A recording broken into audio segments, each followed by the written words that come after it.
você pensa sobre o estupro? O estupro é terrível, a coisa mais terrível que tem. Ele é uma causa de falta de amor com as pessoas, com o próximo, talvez consigo mesmo, porque a pessoa ela está perdida e não sabe o que fazer. Com certeza ela tem uma doença ou algum distúrbio que ela mesma não entende e deveria procurar uma ajuda. O que eu penso de estupro, no meu pensar, é que eu acho que é errado isso aí, né? Eu acho que é errado, entendeu? Você conhece alguém que já foi estuprado? Não, graças a Deus não. Já conheço. Conheço pessoas que já foram estupradas e sei o quanto isso marca na vida de uma pessoa e na retomada para ela se interagir com outras pessoas e tentar um relacionamento. Talvez isso seja um problema que deveria ser visto com olhos melhores pela sociedade e tentar buscar mais entender sobre esse assunto para poder ajudar tanto ao estuprador quanto a uma vítima que sofreu esse abuso.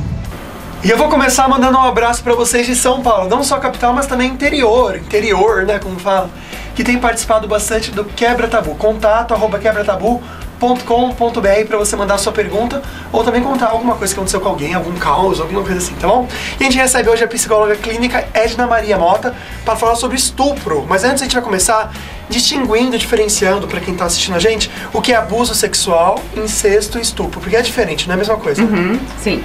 Então, o abuso de forma geral, a gente pode considerar que é um uso autoritário da minha maioridade, né, do meu status de alguma forma maior, né, geralmente em termos de idade, quer dizer, eu uso uma força, seja através de idade, seja através de força física, para subjugar o outro. Então, abuso, ele não é só sexual, mas nós temos esse termo de abuso sexual que significa um uso abusivo, autoritário, das questões da sexualidade de uma pessoa para uma outra pessoa. Dentro da conotação, da conceituação do abuso, Lucas, o que nós temos é o seguinte: nós temos um incesto e o estupro, certo? Dentro do abuso tem esses dois. Isso. Tá. Então, o abuso sexual especificamente, o que vem a ser? Qualquer contato que uma pessoa maior faça para um menor. Entendi. Não necessariamente uma criança, mas um adulto que faça para um adolescente, né? Ou um adulto que faça para um idoso, muitas vezes, né? Quer dizer, de qualquer forma, é a pessoa que está mais frágil diante do autoritarismo da outra pessoa. O abuso sexual, ele tem um leque muito grande de manifestações. Ele pode ser desde o que a gente chama de bulinação, né, que é o tato, né, é o abuso sexual no sentido de um contato físico, mas que não seja completado pela relação, pelo ato sexual em si.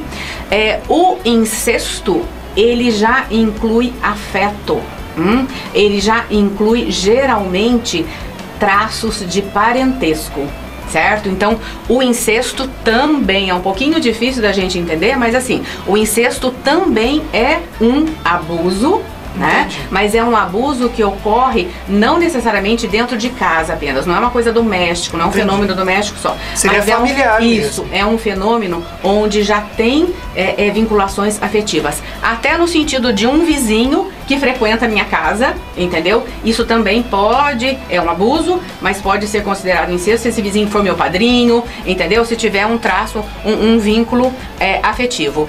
E o estupro, que é o nosso tema, ele já é mais complicado porque ele já fere muito mais. O estupro é um ato de violência especificamente sexual. E nesta condição de violência, a vítima, né, porque aí sim já é considerada uma vítima, ela fica completamente subjugada, ela fica assim submetida mesmo à força violenta do estuprador. Então vamos falar sobre esse filho da puta aí, o estuprador. Então desculpa a palavra, a gente coloca um piso e ele tapa aí.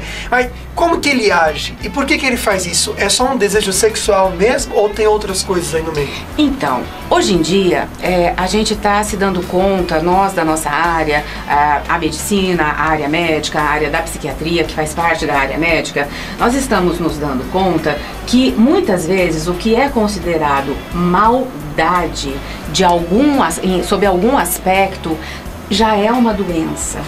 Entendeu? Entendi. Então, assim, não é passar a mão na cabeça do mal, Uhum. mas é tentar compreender para prevenir. O nosso mundo hoje em dia, Lucas, ele tá assim, padecendo das psicopatias. Não, ele tá padecendo das doenças sociais.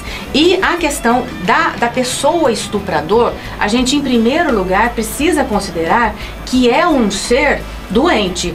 Quem em sã consciência vai cometer um ato, perdão. como você disse, desse Sim, jeito. é doente. Certo? Então, é Mas uma... também não é uma desculpa. Não, de jeito nenhum. Precisa de tratamento. Sim. Não é? Então, assim, apesar de ser uma pessoa doente, é uma pessoa que está lesando a integridade, a dignidade da outra pessoa. Então, respondendo à sua pergunta agora, quem é, como age o estuprador? Geralmente, o estuprador, ele tem uma compulsão sexual.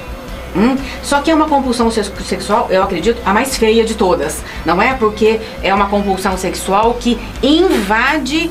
A pedofilia também eu odeio, eu tenho ódio. Sim. Se eu tiver uma arma e tem um pedófilo na minha frente, eu tenho vontade de atirar, de verdade, ainda bem que eu não tenho. Ainda bem. Mas enfim, ainda bem mesmo. Né? Então, o estuprador, na verdade, ele é uma criatura, né, que além de ser doente, ele faz um uso maligno desta doença que a gente pode considerar como compulsão sexual. Então, ele, através da compulsão sexual, ele também exala a sua condição interna de não saber o que fazer com a violência, com a agressividade dentro dele, certo? Como ele age? Tem os estupradores que são sedutores. A gente pode considerar, assim, a grosso modo, em duas categorias. Os estupradores, que são os sedutores, e os estupradores, que são os violentos, que, por exemplo, esperam a vítima numa biboca e atacam a vítima com muita agressividade. De qualquer forma, quero deixar claro que o estupro implica sempre em violência. O incesto não necessariamente. Entendi. Mas o estupro implica sempre em violência, porque ele é uma invasão à dignidade daquela pessoa. Entendi. E o estupro consentido, né, que fala, existe mesmo isso ou não? Então, eu não concordo, né? Uhum. Assim, eu não consigo compreender como uma vítima possa consentir. Agora, eu consigo, assim... Porque aí deixaria de ser estupro, né? Sim, exato. Se consente, a mulher Exato. quis dar pro cara lá. Então Sim, pronto, sim. ela Eu consentiu. consigo, assim, compreender esse termo estupro consentido no seguinte sentido: a vítima ficar tão paralisada, tão chocada com a situação, não reagir. Aí a gente pode entender, subentender, será que ela está consentindo? Eu creio que não. Ninguém quer ser estuprado com certeza. de nenhuma forma. Você falou aí chocada com a situação. Quais são as consequências, pela sua experiência, de mulheres ou adolescentes que foram estuprados? Isso não são mulheres, né, gente? Muitos meninos também são estuprados. Né? Sim, sim. Quais são as consequências emocionais para essa vítima? O trauma é enorme, né? Eu tenho a impressão que a pessoa para no tempo nesse sentido, né? Entendi. Para nesse momento e muitas emoções que são vividas ali, né? Porque você imagina uma situação dessa, acho que não dá nem pra gente imaginar direito, mas a gente chama isso de hipercatexia, né? É um conjunto de emoções, é um complexo de emoções que ficam ali, né? As emoções ficam vivas e a pessoa passa a vida inteira tentando digerir tudo o que ela sentiu, tudo o que ela pensou e o combate que ela precisa de estar fazendo a esse invasor. O estuprador é um invasor, não só do corpo, mas da alma da pessoa. Eu já li alguns casos, não sei se é verdade, que existem mulheres que sentem prazer na hora do estupro. Isso é verdade? E por que algumas se culpam também por causa do estupro?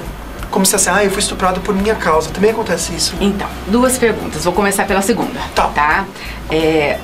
Tudo na nossa vida tem um significado e, ao mesmo tempo, para a psicanálise, tem ressignificações. Entendeu? Então, o que está acontecendo agora comigo é um gerador de emoções de agora, mas também ressignifica situações do meu passado, boas e ruins. Um estupro funciona nessa base também. Então, a menininha lá que teve vivências, por exemplo, de um pai autoritário ou de uma mãe autoritária, de situações assim muito opressivas, enquanto ela está sendo estuprada, ela pode ressignificar essas situações, certo? A primeira questão, Existem, você disse que já ouviu falar, né? Que há mulheres que sentiram, não só mulheres, né? Sim. Homens também, que são estuprados, sentiram prazer. Bom, vamos Realmente acontece isso? Sim. Vamos deixar bem claro essa questão. Psiquicamente é impossível sentir prazer, certo? Entendi. Porque está sendo... eu tenho que combater um vírus que está entrando no meu organismo. Porém, anatomicamente, certo? A área onde está havendo a penetração do pênis, certo? Pode anatomicamente, só no corpo, reagir de forma... Seria uma coisa meio assim, instinto animal. Biológica. É isso, é biológico, é Sim. isso mesmo, uma coisa que não é pensada. Isso, eu acredito que... Uma reação do corpo. Involuntária. Involuntária. Certo? Entendi. Assim como quando a barriga tá vazia, a gente escuta brrr no estômago, entendeu? Entendi. É uma então assim, consequência. é uma questão que tem que ser bem clarificada, até para que as pessoas que possam estar nos assistindo, né, não tenham uma compreensão inadequada de, mas eu não senti prazer. Não sente mesmo, né? Porque o prazer sexual, ele não é um prazer só corporal, fisiológico, ele é um prazer no todo da pessoa. Verdade. E alguém que está sendo judiado não concebe que pode sentir prazer. Porém, o órgão muitas vezes é tão sensível, né, que pode vir a registrar situações de prazer. Mas eu creio que é uma mínima parcela da população estuprada que sente prazer. E um recadinho, não se sintam culpados se isso acontecer, porque é uma questão instintiva, biológica do corpo. Não quer dizer que você compartilhou com aquela coisa horrorosa que está acontecendo, que aconteceu com você. Tá, a gente tem pergunta da redação. Vamos lá, Tamires, fala aí. Oi, Lucas, tudo bom? A pergunta é do Edson de Botucatu. Ele tá dizendo que ele é maior de idade, mas ele fez sexo com um rapaz menor de idade. E mesmo o rapaz querendo fazer sexo, isso é considerado estupro? Por quê?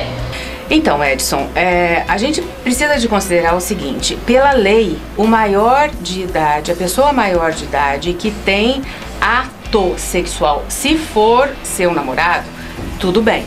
Mas se for apenas um ato sexual isolado, pela lei pode ser considerado um abuso. Mesmo ele querendo, você poderia ter caído fora, né? Então, não é um estupro de forma alguma, porque pela sua pergunta, houve uma cumplicidade do ato e no ato.